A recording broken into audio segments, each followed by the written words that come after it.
සුබ දවසක් කියලා පිළිගන්නවා අදත් මගේ යාළුවෝ හැමෝම. ඔයාලා මේ එකතු වෙලා ඉන්නේ වෙනද වගේම SN Tech Academy YouTube channel එකෙන් එන තවත් අලුත් වීඩියෝ එකක් එක්ක. ඉතින් ඔයාලා හොඳටම දන්නවා මේ ළඟදී A level results නිකුත් වුණා. ඉතින් ඒ results ගැන අපිට වීඩියෝ එකක් කරන්න බැරි වුණා. ඉතින් අපි දැන් අද වීඩියෝ එකකින් කතා කරන්න යන්නේ මේ පාර O level ලියපු කට්ටියගේ results පිළිබඳව. ඉතින් ඒ කට්ටියට ලොකු ප්‍රශ්නයක් තියෙනවා කවද්ද results එන්නේ සහ ගණන් විද්‍යාව ඒ වගේ ඒවට S1 දෙන්නේ කීයෙන්ද ඒක ඒ දේවල් අඩු කරනවද නැත්නම් සාමාන්‍ය විදිහටමද ලකුණු තියෙන්නේ කියලා. ඉතින් මේ හැම ප්‍රශ්නයකටම උත්තර අද මේ වීඩියෝ එකෙන් කතා කරන්න යන්නේ. ඉතින් හැම දෙයකටම කලින් ඔයා අපේ channel එකට අලුත් කෙනෙක් නම් අපේ channel එක subscribe කරලා තියාගත්තොත් ඉස්සරහට මේ වගේ වටිනා වීඩියෝස් ඔයාගේ ළඟටම notification මාර්ගයෙන් ගෙන්න ගන්න පුළුවන්. එහෙනම් guys අපි යමු වීඩියෝ එකට.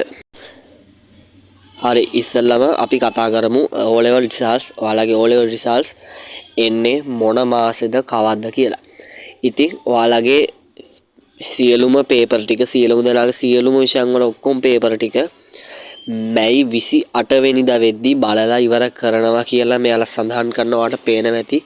මෙතනදී පළමු අදියර අප්‍රේල් 1 වෙනිදා ඉඳලා අප්‍රේල් 10 වෙනකන් දෙවන අදියර මැයි 2 ඉඳලා මැයි 11 වෙනකන් තුන්වන අදියර මැයි 17 සිට මැයි 28 වෙනකන්. ඒ කියන්නේ මේ මාසේ 28 වෙනිදාට ඔයාලගේ පේපර් සියල්ල බලලා අවසන් කරනවා. ඒ කියන්නේ අනිවාර්යෙන් 6 වෙනි මාසේ කියන්නේ ජූනි මාසේ මැදදී කවදාවත් මාසේ මුල එන්නේ නැහැ ගොඩක් දුරට.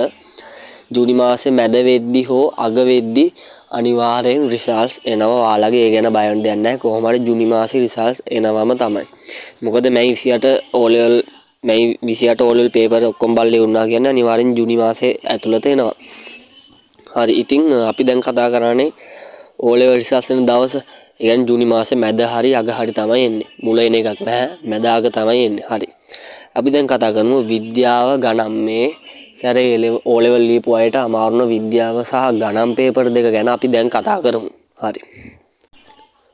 ඔයාලට පේනවා ඇති 2001න් පස්සේ අධ්‍යාපන අමාත්‍යාංශය විසින් ඒක දුන්නේ 75ත් 100ත් අතර අයට. ඒ කියන්නේ 75 තිබ්බත් ඒ දෙනවා. B එක දුන්නේ 65යි 74යි අතර. 65 තිබ්බත් B 74 තිබ්බත් B තමයි. ඒ දෙන්නේ නැහැ. ඊට පස්සේ 50න් පස්සේ 50 සහ 50න් පස්සේ 64 වෙනකන් C දුන්න මෙයාලා. ඊළඟට S එක දුන්නේ 35ට වැඩි සහ 49 වෙනකන්. ඉතුරු අය ෆේල් W. ඒ කියන්නේ 35ට අඩු අය W. ඉතින් ඔන්න ඔහොම තමයි 2001න් පස්සේ නිශ්චිත A B C S W කියන ඒවා දුන්න cut off mark ටික.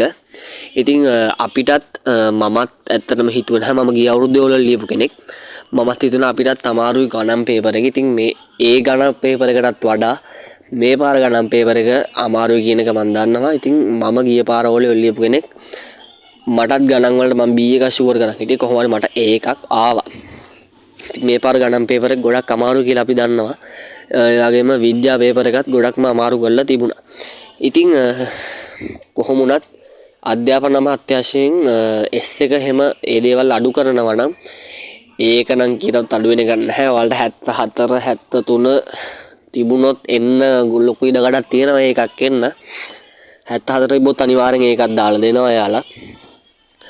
කොහොම වුණත් S එක ඒ දේවල් S එක 100 එකේ අඩු කරනවා නම් අධ්‍යාපන අමාත්‍යාංශයෙන් කවදාවත් ඒක ප්‍රසිද්ධියේ කියලා කරන්නේ නැහැ. මීට කලින් එහෙම වෙලා තියෙනවා හැබැයි ඒක කියලා කරන්නේ නැහැ කවදාවත්.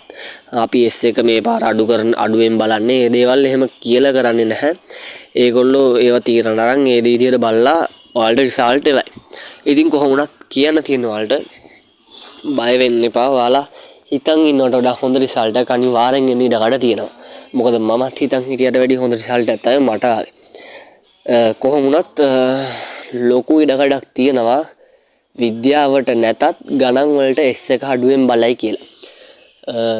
30කට වගේ S එක දායි කියලා මට හිතෙනවා. කොහොම වුණත් අපිට හරියටම කියන්න බෑ අධ්‍යාපන අමාත්‍යාංශයේ තීරණ.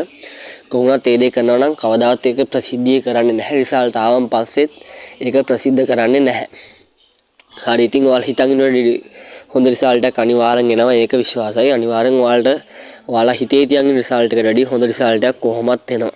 S එක බොහෝ දුරට ගණන් වලට අඩු කරයි විද්‍යාවට නම් කියන්න බෑ අපිට තාම අපි ඒකට ඉස්සරහට හරියටම විස්තර හොයලා වීඩියෝ එකක් ගේන්නම් කොහොම වුණත් ඔයාලට රිසල්ට් එනවා ජූනි මාසෙදී ඔයාලා හිතන් ඉන්නවට වැඩිය හොඳ රිසල්ට් එකක් ඒවි කොහොම වුණත් S එක අඩු වෙයි ගණන් වල බොහෝ දුරට අනිවාර්යෙන් අඩු වෙන්න ඕන මොකද නැත්තම් අසාධාරණයක් වෙනවා ළමයින්ට හරි කොහොම වුණත් මම හිතනවා ඔයාලා බලාපොරොත්තු වෙච්ච දේවල් වලට උත්තර මේ වීඩියෝ එකෙන් ලැබෙන්නේ නැති කියලා.